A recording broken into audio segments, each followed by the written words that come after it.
오늘은 생명의 삶 21자 겸손은 갈등을 해결하고 위협은 대적을 만듭니다 라는 제목으로 하나님 말씀 함께 나누겠습니다. 오늘 본문은 기드온이 요단강을 건너 미디안의 왕 세바와 살문나를 끝까지 추격하는 그 장면들을 보여주고 있습니다. 먼저 미디안의 두 방백 오렙과 스앱을 사로잡을 때에 기드온은 에브라임 지파의 도움을 받아서 요단을 건너지 못하도록 막게 되고 그들을 사로잡게 되죠. 그런데 이때 에브라임 사람들이 화가 나서 기드온을 찾아갑니다. 에브라임 사람들이 화가 난 이유는 기드온이 미디안을 칠 때 처음부터 자신을 불렀으면 좋았을 걸, 처음부터 자신을 불렀더라면 더 큰 승리를 얻을 수 있었을 텐데 라는 이유죠. 그래서 이야기합니다. 만약 너희가 처음부터 우리를 불렀다면 더 큰 승리를 거둘 수 있지 않겠느냐라고 따지고 있습니다. 그때 기드온이 에브라임 지파들의 마음을 누그러뜨리고자 2절 말씀에 이렇게 이야기합니다. 기드온이 그들에게 이르되 내가 이제 행한 일이 너희가 한 것에 비교되겠느냐. 에브라임의 그물 포도가 아비에셀의 만물 포도보다 낫지 아니하냐라고 이야기를 해요. 여기서 아비에셀의 만물 포도라는 것은 기드온과 300명의 군사가 미디안 연합군을 치는 것을 의미하고, 에브라임의 끝물 포도는 에브라임이 마지막에 오렙과 스앱을 사로잡은 공로를 가리키고 있지요. 에브라임의 공로가 훨씬 더 크다라고 이야기를 해주고 있습니다. 그래서 에브라임 사람들은 기드온의 말을 듣고 화를 누그러뜨리고 이제 이 모든 것이 잘 정리가 됩니다. 그런데 여러분 보시면 에브라임의 이러한 행동은 지금 이 전쟁을 이끌고 가시는 하나님의 뜻에 전적으로 배치되는 모습입니다. 하나님은 이 전쟁을 통해서 누구의 공로가 드러나고 누구의 업적이 드러나고 또 누구를 자랑하게 하려는 것이 아니라 하나님을 드러내고자 하였던 것이죠. 하나님을 드러내고자 철저하게 준비하셨고 철저하게 사람들을 줄여 나가셨습니다. 그런데 지금 전쟁에서 다 승리했고 이제 마지막 마무리를 하고 있는 찰나에 에브라임이 등장해서는 무엇을 이야기합니까? 우리들의 공로가 더 크다라는 것을 이야기하고 있습니다. 즉 하나님의 생각과는 아주 다른 방법으로 지금 이 전쟁을 해석하고 접근하고 있는 것이죠. 그리고 아직 미디안의 왕 세바와 살문나가 잡히지 않았기 때문에 사실 에브라임이 승리를 거두는데 아주 큰 역할을 했다고도 하지 못하는 상황입니다. 다만 방백들만 잡았을 뿐이죠. 그런데 이러한 상황에서 기드온은 아주 지혜롭게 에브라임 사람들을 칭찬하고 그들을 치켜 세워주고 또 너희들이 잘했다라고 이야기하면서 이 상황들을 잘 모면을 합니다.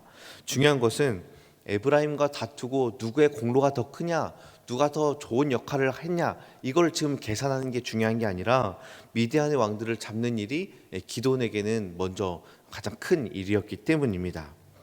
여러분 여기까지만 보더라도 기드온의 모습은 어떻습니까? 꽤 괜찮아 보입니다.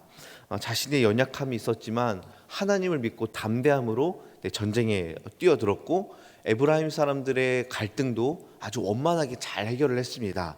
그런데 문제는요, 기드온이 요단강을 건넌 이후부터 그의 모습이 조금 이상하게 바뀝니다.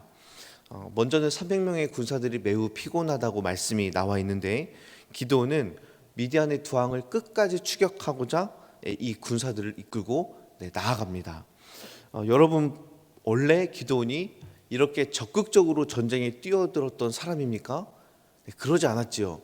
머뭇거렸고 불확실하였고 하나님이 아니면 절대 전쟁에 뛰어들 수 없는 자였습니다. 그는 포도주 틀에서 미디안 군사들이 두려워 몰래 타작을 했던 그런 사람입니다. 매우 소심했는데 이제는 갑자기 전쟁 한 번으로 그의 모습이 완전 달라졌어요. 마치 이방 나라들의 여느 왕과 다를 바 없이 끝까지 파멸하려는 모습, 끝까지 추격하려는 모습이 이 기드온에게도 보이기 시작합니다. 지금 기드온에게는 하나님의 어떤 명령이나 역사함 없이 오롯이 자신의 힘으로 이것을 돌파하려는 모습이 보이고 있습니다. 그리고 이제 내일 본문으로 가면 이 기드온의 모습은 자신의 개인 복수를 위하여 뛰어들었다는 것을 우리가 알 수 있지요. 그렇게 기드온은 이제는 자기가 뭔가 할 수 있는 것처럼, 이제는 내가 끝까지 추격해서 다 진멸할 수 있는 것처럼 기드온은 추격합니다. 그리고 중간에 숫곳 사람들을 만나서 먹을 것을 요청하죠. 그런데 숫곳 사람들은 기드온을 돕지 않습니다. 왜냐하면 현재 정세가 미디안에게 있기 때문에 괜히 기드온을 도와줬다가 나중에 미디안에게 보복을 당하면 어떨까라고 하면서 기드온의 요청을 거절하죠. 그런데 이상하게 또 기드온의 반응이 어떻습니까? 7절에 보니까 여호와께서 세와와 삶은 나를 내 손에 넘겨주신 후에 내가 들가시와 찔레로 너희 살을 찢으리라 라고 말합니다. 굉장히 무섭게 변화되어 있고 기드온은 매우 화가 나 있는 것 같습니다. 자신의 요청을 거절한 숫곳 사람들에게 내가 보복할 거야 라고 이야기하죠. 그리고 장소를 옮겨 분노의 사람들에게도 똑같이 요청하는데 거절당하자 분노의 사람들에게도 보복을 선언을 합니다. 기드온이 원래 이런 사람이 아니었거든요. 왜 이러한 모습으로 변했을까요? 미디안 연합군 13만 5천 명과의 그 전쟁에서 대승을 거두니까 이게 마치 내가 했던 것처럼 내가 이런 능력이 있어서 승리한 게 아니야? 나에게 이런 힘이 있는 거 아니었어? 라고 착각했기 때문입니다. 게다가 300명의 군사 중에 단 한 명도 손실이 없었기 때문에 야 우리가 뭔가 해낼 만하다, 야 우리 진짜 잘할 수 있는 것 같다 라는 그런 마음이 들었던 것 같아요.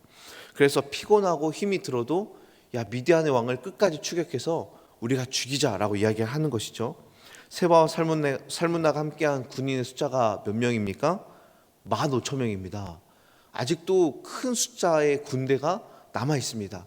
그런데 기드온과 300명은요 그 작은 숫자로도 우리가 15,000명 쫓아가서 죽일 수 있어 라는 자신감으로 나아갔습니다. 그런데 여러분, 하나님께서 이렇게 소심하고 겁 많았던 기드온을 사용하시고 또 300명을 뽑아서 사용하신 이유가 무엇입니까? 내가 할 수 없다, 나의 힘으로는 어떤 것도 할 수 없다라는 것을 절실히 깨닫고 하나님만 붙들게 하기 위해서 지금 이런 사람들과 또 이런 작전들을 하나님이 준비하신 것이죠. 그런데 하나님이 일하신다라는 사실을 잊어버리는 순간 교만이 올라오고 내가 할 수 있다라는 착각이 올라오고 하나님의 도움을 바라지 않게 됩니다. 그리고 사적인 감정들 또 사적인 어떤 것들을 위하여 달려가기 시작하죠. 오늘 말씀이 우리에게 주시는 교훈은 두 가지입니다. 첫 번째는 하나님의 하신 일을 마치 내가 한 것이라고 착각하면 절대 안 됩니다. 여러분, 우리가 여기까지 살아온 것도 우리가 능력을 가지고 우리의 지혜로 우리가 또 잘났기 때문에 여기까지 살아온 게 아닙니다. 저와 여러분의 삶이 여기까지 올 수 있었던 것은 모두 다 하나님의 은혜인 줄로 믿습니다.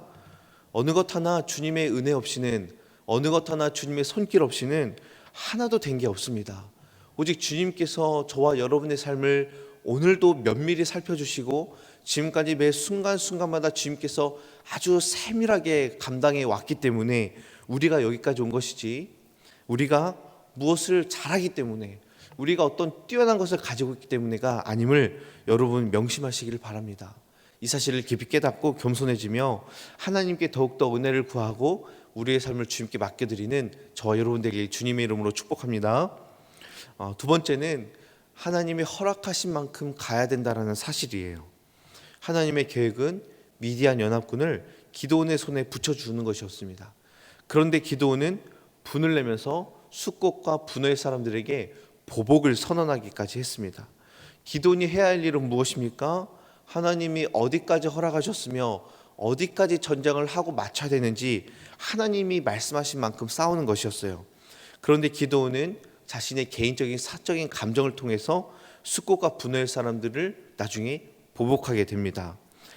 저와 여러분은 정말로 하나님의 말씀을 민감하게 깨달아 하나님이 하라고 하신 만큼, 하나님이 허락해 주신 만큼, 하나님이 우리에게 주신 만큼 나아가길 주님의 이름으로 축복합니다.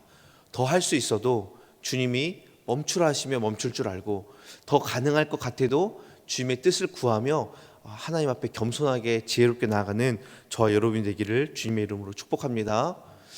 그러므로 오늘 하루도 주님이 말씀하신 만큼 가고 나의 모든 것이 다 주님의 은혜라고 고백하며 하나님의 특별한 역사하심이라고 인정하는 그런 저와 여러분의 삶이 되길 주님의 이름으로 축복합니다. 기도하겠습니다.